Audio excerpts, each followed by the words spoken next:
Bonjour, bienvenue dans cette vidéo relative à la signature électronique. Alors, le besoin, c'est quoi? Le besoin, c'est de disposer d'un moyen pour assurer d'abord l'intégrité, c'est-à-dire garantir que le document envoyé ou sauvegardé n'a pas été altéré ou modifié accidentellement. Bonjour, bienvenue dans cette vidéo relative à la signature électronique. Détaillons d'abord notre besoin. Notre besoin, c'est d'avoir une fonction qui assure les propriétés suivantes. D'abord l'intégrité, c'est-à-dire garantir que le document qui a été envoyé ou sauvegardé n'a pas été altéré ni de manière accidentelle ni de manière malveillante entre l'envoi et la réception du document ou la lecture du document par la suite.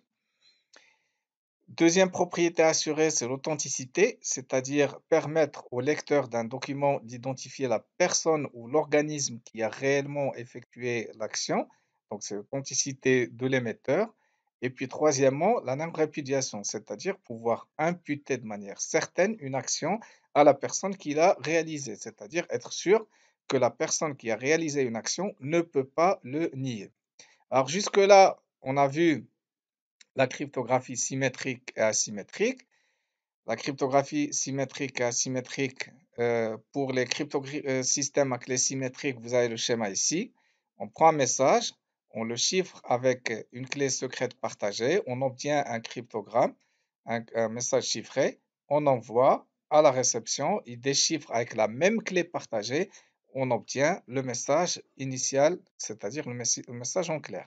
Pour la cryptographie symétrique, ici, on n'a pas une clé secrète partagée, comme dans le premier cas, mais chaque utilisateur a une paire de clés, une clé publique et une clé privée.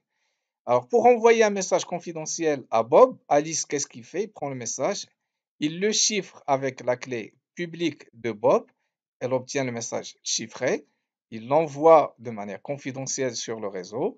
À la réception, Bob déchiffre avec sa clé privée, sa clé privée, la clé privée de Bob, pour obtenir le message initial. Alors, que ce soit les cryptosystèmes à clé symétrique ou à clé publique, dit également les cryptosystèmes asymétriques, ils n'assurent que la confidentialité. Ça n'assure pas en particulier l'intégrité parce qu'on n'est pas sûr qu'on a reçu le message en entier sans altération. Alors maintenant, on a vu également la cryptographie asymétrique, également la cryptographie hybride pour assurer également la confidentialité. Donc on va utiliser à la fois la cryptographie symétrique et la cryptographie asymétrique.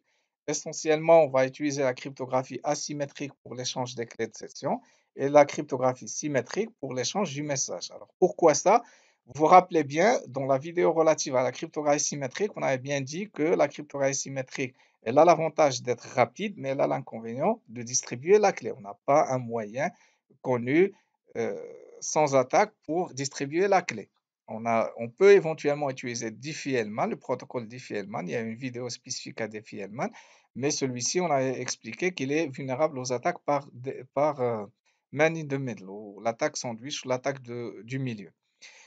Et donc, la cryptographie symétrique, c'est bien pour s'échanger de grandes quantités de données. Donc, c'est utilisable dans le cas général, mais seulement il faut trouver un moyen pour partager la clé de session. Pour cela, on va utiliser la cryptographie asymétrique. Asymétrique, on a dit on n'a pas le problème d'échange de la clé parce qu'il n'y a pas de clé secrète partagée.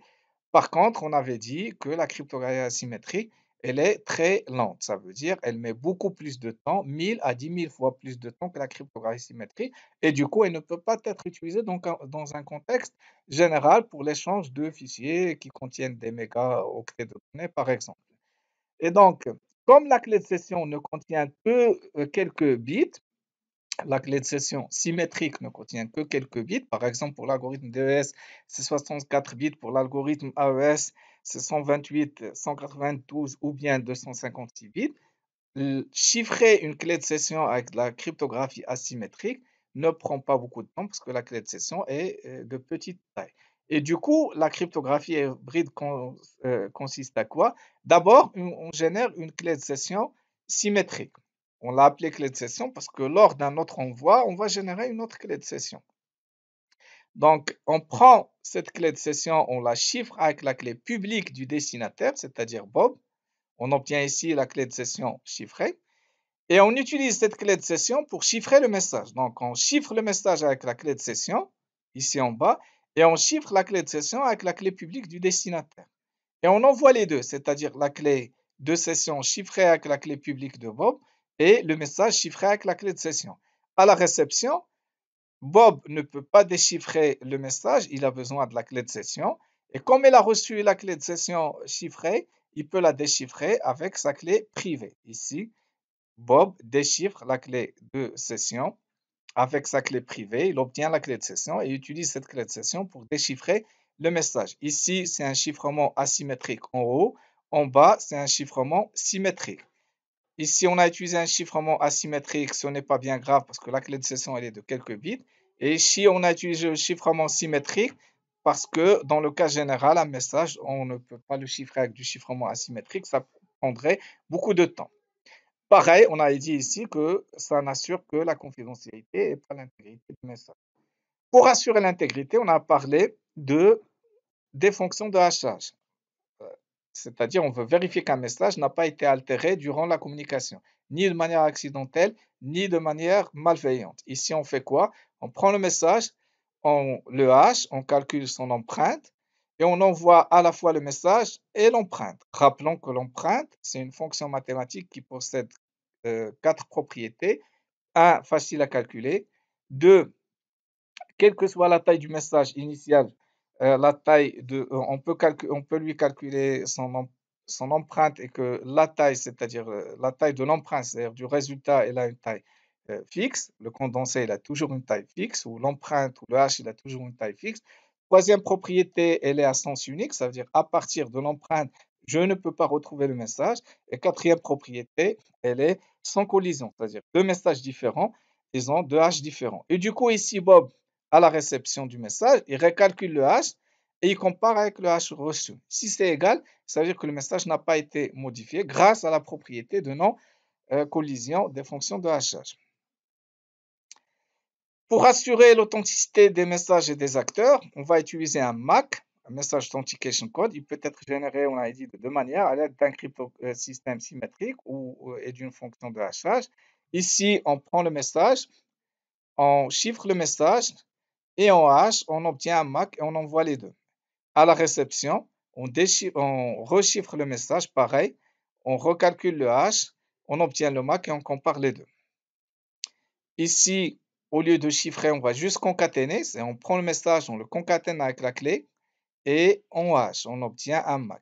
À la réception, on a le message, la clé. C'est une clé secrète partagée entre Alice et Bob.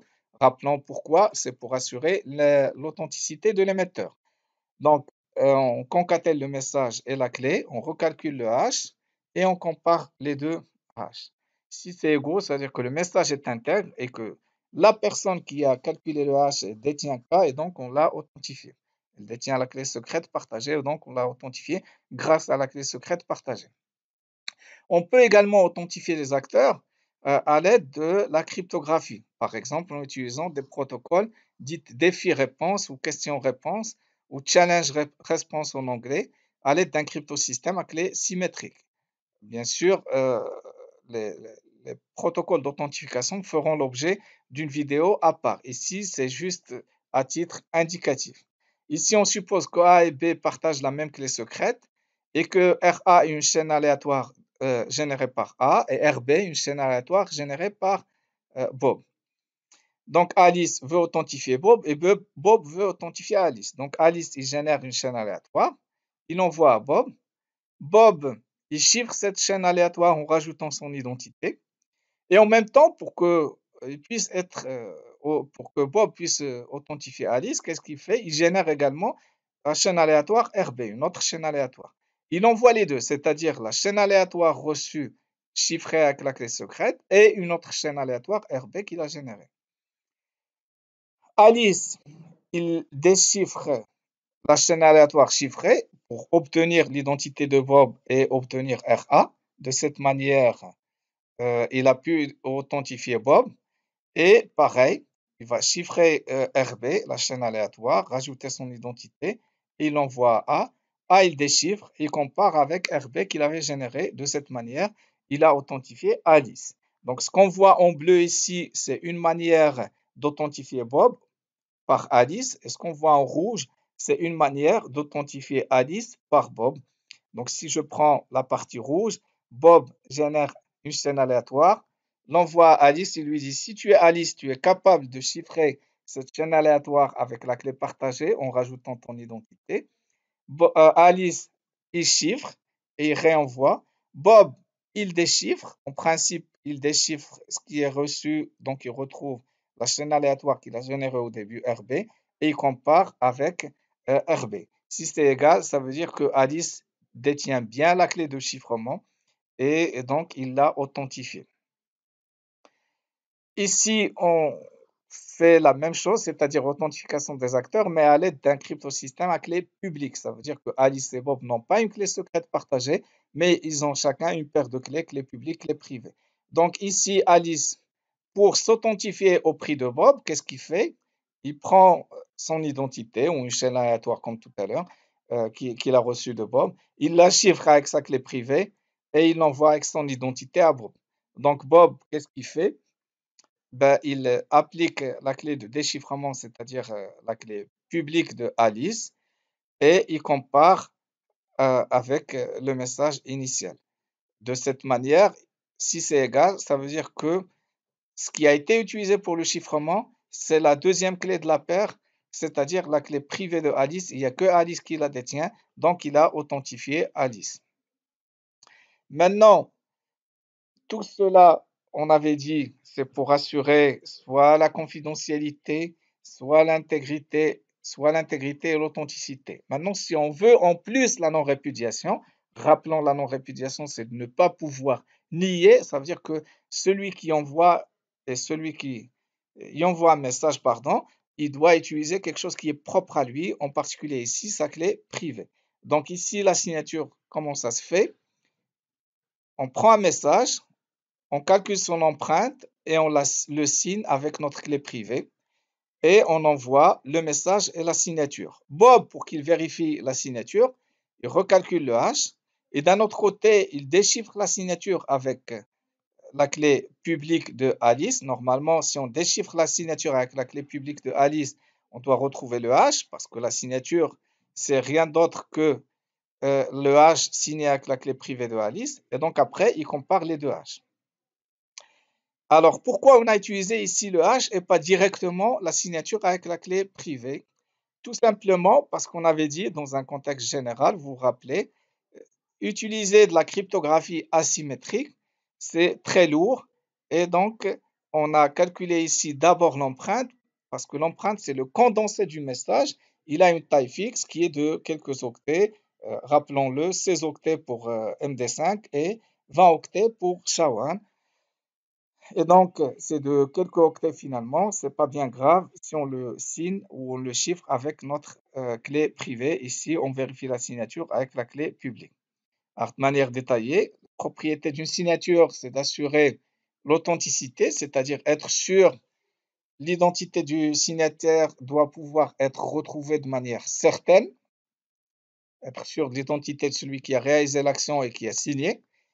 Deuxièmement, l'intégrité, c'est-à-dire la signature ne peut pas être falsifiée, c'est-à-dire être sûr que quelqu'un d'autre ne peut pas se faire passer pour celui qui a signé.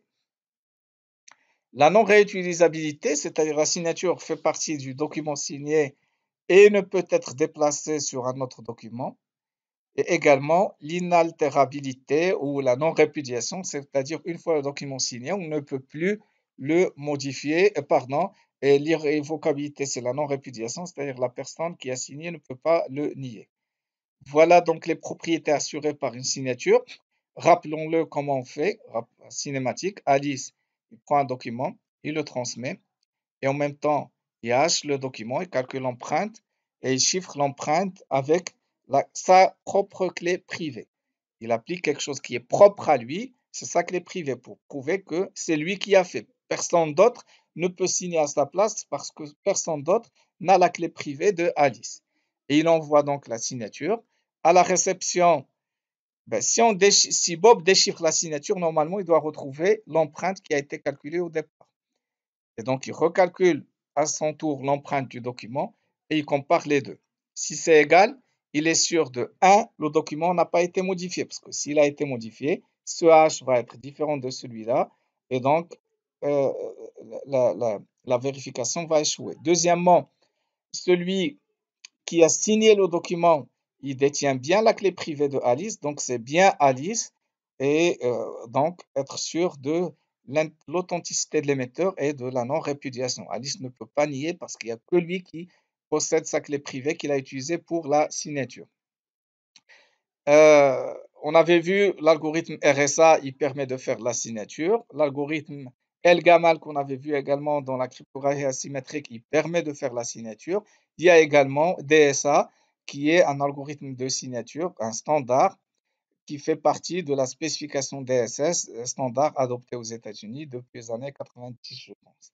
Donc ici, dans DSA, comment la signature est générée, on prend le message, on le hash avec SHA-1 et on applique la clé privée pour signer. Et à la réception, donc on applique la clé publique et normalement on retrouve le hash qui a été calculé ici. On recalcule le hash à partir du message reçu avec SHA-1 et on vérifie. Si c'est OK, ça veut dire que la signature est vérifiée. Sinon, il y a la signature a échoué. Et si elle a échoué, ça veut dire que soit le message a été modifié, soit celui qui a signé n'est pas Alice. Ici, c'est juste une comparaison par rapport au temps qui est utilisé pour signer ou pour vérifier la signature en comparant les algorithmes DSA et RSA. Ici, on voit bien que la génération de la signature en DSA est plus rapide pour la signature et que le RSA peut servir au chiffrement aux signatures. Et donc, pour la signature RSA est plus long, on le voit ici en vert. La signature en RSA, elle prend plus de temps que la signature avec DSA. Par contre, pour la vérification de la signature qui est en violet, la vérification avec DSA prend beaucoup plus de temps que la vérification de la signature avec RSA. Du coup, on peut faire les choix selon l'application qu'on veut utiliser si on utilise DSA, RSA ou EGAMAL ou autre. Donc voilà. Euh, Maintenant, si en plus, vous vous rappelez ici, pardon, quand on a étudié la signature, le document il est transmis en clair. Pourquoi? Parce que notre but, c'était d'assurer l'intégrité, l'authenticité de l'émetteur et la non-répudiation. Notre but, ce n'est pas de cacher le document, ce n'était pas la confidentialité. Maintenant, si en plus de l'intégrité du document, l'authenticité de l'émetteur et la non-répudiation, je veux également la confidentialité, ben je combine tout ce qu'on a vu. Ça veut dire d'abord, je calcule ma signature, c'est-à-dire je hash le message, j'applique ma clé privée et je obtiens la signature et je prends le message et les signatures. Je les chiffre avec soit une clé secrète partagée dans le cas du chiffrement symétrique, soit avec la clé publique du destinataire dans le cas du chiffrement asymétrique. Et donc, à la réception, il recalcule le hash. Donc, pardon, à la réception, il déchiffre d'abord le message pour obtenir le message et la signature. Et il applique la clé publique de Alice pour obtenir le hash, recalcule le hash et compare. Donc, de cette manière, cette partie en haut assure l'intégrité, la non-répudiation et l'authenticité de l'émetteur. Et on chiffre le tout avant de l'envoyer, soit avec une clé secrète partagée, soit avec la clé publique du destinataire pour assurer en plus la confidentialité des messages transférés. Voilà, cette vidéo arrive à son terme.